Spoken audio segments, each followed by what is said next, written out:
Recovery from addiction can take many forms, and quite often, it's a team effort. For those in recovery, having support often leads to a better outcome. And for those supporting people in recovery, they celebrate every milestone. Here's to family, friends, loved ones, healthcare providers, and community groups who are essential to helping people find their path to recovery. If you or someone you know is experiencing addiction, visit cdc.gov/stop-overdose to learn more about the various treatment options available.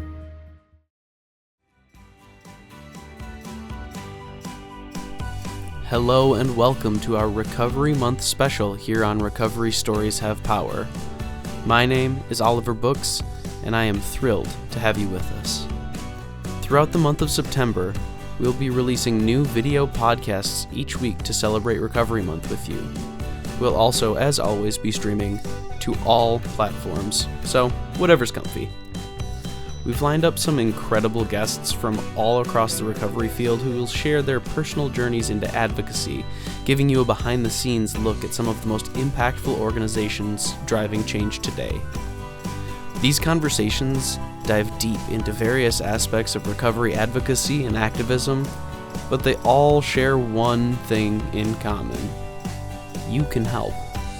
This isn't work that's out of reach. Recovery advocacy affects us all, and we need your voice. In our first episode, I sit down with Keegan Wicks, our advocacy and outreach manager here at Faces and Voices of Recovery. We talk about his work in national advocacy, what brought him to this important space, and what keeps him driven to make change. So, let's jump into it. So my name's Keegan Wicks. I'm the National Advocacy and Outreach Manager here with our organization. Been here about, 5 years, give or take. And I feel like in advocacy, each year counts as dog years. So it's an eternity. So I was going to say, I'm pretty bad at math, so I'm not sure which direction we're going. So, wow, 5 years, that feels like a lot of things have changed in 5 years in this space. Let's get into it. Where were we at when you started?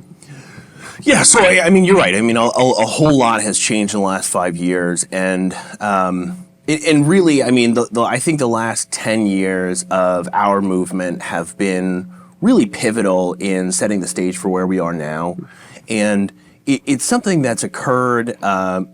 What's felt like a very gradual process in real time.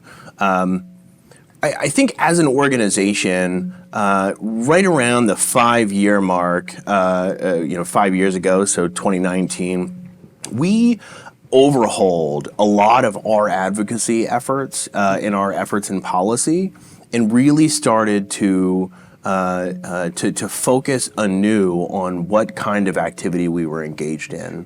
And so since I've come on, it's really been a passion of mine to focus on activity, ensuring that we're branching out as an organization to focus in on areas surrounding substance use disorder that maybe we haven't historically thought of. I think the biggest change for us has been that there was a time when we really felt compelled to focus in on everything that is explicit to addiction. And if it wasn't, then we weren't really engaged in that kind of policy activity. And so, for instance, if it wasn't directly supporting or contributing addiction recovery, we felt that it wasn't necessarily our lane to get involved with that activity. Now since then, I think we've had this realization that there is such an importance of focusing on more than just issues explicit to addiction, because it's such a whole person issue. And so in so doing, we've been able to really emphasize things like housing first issues and ensuring that, really embracing multiple pathways versus just kind of talking about multiple pathways. So ensuring that people have access to the treatment that they want to receive when they want to receive it. All the way to things like employment, ensuring that people have access to recovery-ready employee environments, so that all taking into account that recovery really exists within community rather than in this finite moment. Sure, absolutely. So you've mentioned kind of some of the work wholesale that you've been kind of aiming towards. What are some of the more specific things that, like, I mean, gosh, you said 2019 and my brain said the before times. So I suspect that 2020 had a little bit of an impact on kind of the direction of Faces and Voices as a whole, and specifically advocacy. So I mean, it certainly did, and I mean, mind you, we've always been, or at least so long as I can remember, a remote-based organization, and so there was an adaptation that occurred when we went fully virtual for a period of time during COVID-19, but really. A lot of efforts took place in the policy world in things that we just could have never predicted. So, I mean, of course, like COVID-19 had just drastic impact on our communities and across the country and across the world. However, there were some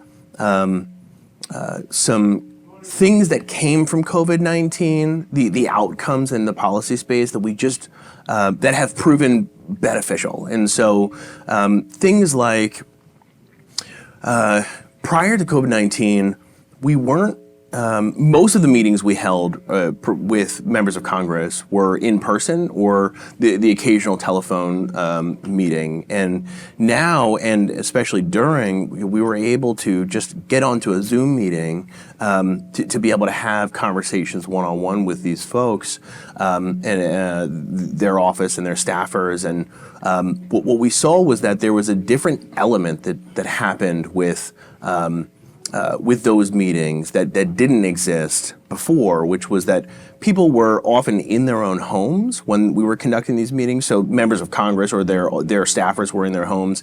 And so we got to see a new side of them, a more comfortable side, a more, maybe, I hate to say genuine, I'm just not sure how else to describe it, side where I think we were able to work on some real issues. And as a result, I mean, telehealth flexibilities were a huge component of COVID-19, and so even now, real time, people are eligible to gain access to medication through telehealth emergency relief that had come through COVID-19 that just hadn't existed prior. Sure. So, as a recovery-centered organization that is fully virtual, fully national, and touching international, what are some of the things that I think, as we sit right now, I know that we've really been working hard in the harm reduction advocacy space. We've been working obviously very hard in like the general substance use disorder space. What are some of our top priorities moving forward right now? Yeah. So I think ultimately our effort continues to be focused on expanding access to recovery support services. And so one element of that is around funding. And something that we have really dedicated space to over the last 3 years has been really carving out dedicated funding to ensure that goes to recovery support service. So providers like collegiate recovery programs, recovery coaching as we know it, even recovery community organizations and alternative peer programs. So advocating for a 10% set aside within what's known as the kind of nicknamed the block grant. So the Substance Use Treatment Prevention Recovery Services Block Grant. And so trying to advocate for 10% set aside funding. So ensuring that all of the money that goes to states, 10% of that is allocated for recovery services. So that's kind of one key area that has continued to be a focal point for our organization. as well as ensuring, as I had mentioned earlier, telehealth flexibilities remain true and available. So a lot of our work has been centered around ensuring that the emergency flexibilities that are still in play become permanent flexibilities for providers, because ultimately it should be the provider that is prescribing that has the opportunity to decide what type of best access is warranted for their population that they're serving. That makes a lot of sense to me, just in terms of building community and creating a space where the most amount of services can get to the most amount of people. We talk about, in the COVID pandemic, the unfortunate, like everything that was unfortunate about it, but I think that it's interesting to hear, just like strictly from a policy side, like what are some of these things that we've learned because of this major international shift in kind of just perspective. But on a more personal level, you are a person with lived experience. Yeah. How did you enter into the advocacy space, and why is it important to you? What's driving you? So, I mean, what continues to drive me is the lack of access that people have when it comes to not just beginning their kind of treatment or their recovery journey, or just their overarching wellness journey, but the incredibly challenging experience of what it's like to stay connected to services and not have people drop off because of systemic failures. You know, unfortunately, our healthcare system continues to have a lot of gaps, and the only reason, truly, like the only reason that I was able to maintain engaged in services and ultimately to have health and wellness again is a direct result of the advocates who fought tirelessly for me, who advocated for my rights, and ensured that those gaps that I could have fallen into were filled through the process. And that's something that, you know, not everyone innately has access to. And so ensuring that those gaps can be filled, because you know, everyone needs someone. You know, it's one of the great values of recovery peer support, is because that peer specialist has an opportunity to act as that someone, you know, that everyone may need. And so that those advocates that tirelessly ensure that I was able to survive happened to be my parents, and so I was an adolescent when I entered into recovery from substance use disorder, and really had no concept of what navigating a healthcare system looked like, even short term, let alone long term. And so it was really that moment and the kind of trials and tribulations that existed within that. That got me interested in wanting to affect change in that, and ultimately through different public convenings and seeing that, you know, these were jobs that people were doing, that they were advocating for people's welfare, which I had an idea of before. But it wasn't until I really started getting engaged, actually through my parents. My mom had really dove into advocacy work after I entered into recovery, and so I tagged along with my mom. It's a family affair. It's exactly right. That's beautiful. That's beautiful. Yeah, I see a lot of parallels in our kind of our stories. I was also a young person entering into the recovery field, and it's so strange to enter into a whole kind of state of being, having no idea what it looks like and how it's going to affect you as a person. Yeah. To now realize that it is real work that people are doing to make it accessible to people like us, and then realizing that people like us have a lot of privilege. Yeah. and to be able to be in this really great position of creating a space that is helpful all the way to the most marginalized person, hopefully. It's exactly right. A good friend of mine talks about that recovery from addiction should never be a matter of luck. And unfortunately, that is exactly my experience. You know, that it is just a matter of luck and circumstance and privilege as to why I was able to sustain my wellness long term. Had it not have been for the people who I had in my life to continue to ensure that I had care throughout that especially challenging, high risk time of early recovery from substance use, I just don't know that I would be in the same place that I'm in today. Yeah, absolutely, absolutely.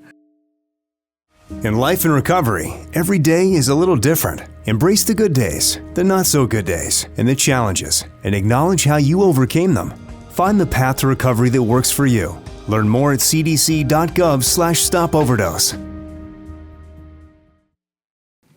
You entered the field with your mom. How did you find out about Faces and Voices, and what drew you to this organization specifically? So because I had been a part of the advocacy space, I had been to different events. Faces and Voices runs an annual recovery leadership summit that I had attended previously, and had seen different work from legislation that Faces and Voices has had hand in over the years. Mm-hmm. So things like CARA, the Comprehensive Addiction Recovery Act, and even the Support Act, and if you ask me the acronym, I just can't possibly tell you off the top of my head, of 2016. And so, you know, all of these things helped pave the way for kind of what our recovery systems look like currently. And so it was an organization that really I thought was just a big dream, that it would be really great if someday I had opportunity to be there. But I never anticipated that it would actually occur. And then the day came that I got a phone call, and there was an opportunity, and it kind of never looked back. And prior to my time at Faces and Voices, I had worked in direct services with a local recovery community organization in Pennsylvania, and so it was through those direct services and learning, you know, becoming a peer specialist, and then ultimately helping manage some of the grant programs that they had as a part of the organization, really gained my interest specifically for peer support, understanding that what my family had done for me actually had a job that, you know, that people could do, and that there could be more of those people. There could be more resources of people who had lived experience, who were helping mentor and liaise as as people gained health and wellness from addiction. So that, I think you kind of answered my next question in that, and I was going to ask how you chose to be in the more pure focused recovery space versus all of the other different types of treatment spaces that exist, because this, as we both know, this is a massive field. Sure. Well, and I think the other thing that really stood out was once I came to the understanding that recovery from substance use disorder, that it's really when people attain 5 years of sustained recovery, their chances of experiencing a return to use that negatively impact their health drops by 85%, which is a statistic that is unparalleled in most other medical conditions. And so the recovery rate at 5 years and after is incredibly high. And so when we talk about kind of treatment, it's often looked at acute care and recovery, and so hence a large part of recovery services is such, you know, the much more broad continuum. And so realizing that that I could have a role in those types of community services that were ultimately going to help people in that 5-year trajectory that has been really underfunded and perhaps least understood. Sure. So, in all of this, what's next? What are you working on right now? Where does Faces and Voices want to go? And I think even more broadly, what do you want to see happen? So I'll try to be brief. I know we're running low on our time here, but I had recently attended a summit that SAMHSA had convened, the Substance Abuse and Mental Health Services Administration, and so they're a department under HHS, and it was brought together with the idea of helping build bridges between communities within harm reduction settings and recovery support settings, and it was a really remarkable conversation that took place. I think what became more apparent, though I knew walking in, was how misunderstood both communities are, especially when compared individually. And so I think a lot of the work that I'd like to put in is, and where we're hoping is to continue to work to ensure that people have access to whatever type of service is going to be more useful, or at that time is probably the best way to describe it, and doing education around principles that are recovery based and principles that are harm reduction based are really essentially identical in spirit and in helping people attain health. And it's all about person first. It's always about ensuring that somebody isn't just given a cookie cutter concept and treatment roadmap, rather that people can self-determine, and that when we say we have to meet somebody where they're at, we have to really meet them where they're at. And so I think continuing to bridge those conversations, as well as ensuring that people continue to have access to both types of support at any part in their journey. Absolutely. So, I am so bummed that we are running out of time. I feel like this conversation is just getting started. We will have to have you back. Sure. Fortunately, I work with you, so I'd love to. Yeah. But as we wrap up, you've done a lot in Faces and Voices in 5 years and throughout your career in advocacy and peer support. We always end our podcasts with this one question. What's one piece of advice you have for our listeners? The hoop you have to jump through to get involved in advocacy is a whole lot bigger than you think it is. That there are a lot of really phenomenal people who are doing really incredible work in this space, and we need more of those people. But it's easy to get involved, and even if it's not decided to do professionally, every little bit helps. And I used to think that was just like a nice, cute thing that people said. It's true. One signature on a public comment, one writing to a member of Congress, your member of Congress, all of those things add up to a significant difference to affect change for the rights and welfare of people impacted by substance use. Awesome. Well, Keegan, thanks so much for hanging out with me. I know you've got a luncheon to MC here in a little bit. It's true. Yeah, this has been great. I look forward to part 2, and I hope our listeners will as well. So thank you, and we'll see you on the next one. Thank you for listening to this episode of Recovery Stories Have Power. We'll be celebrating Recovery Month all throughout September and releasing video episodes every single week, so stay tuned and stay subscribed on your favorite platforms.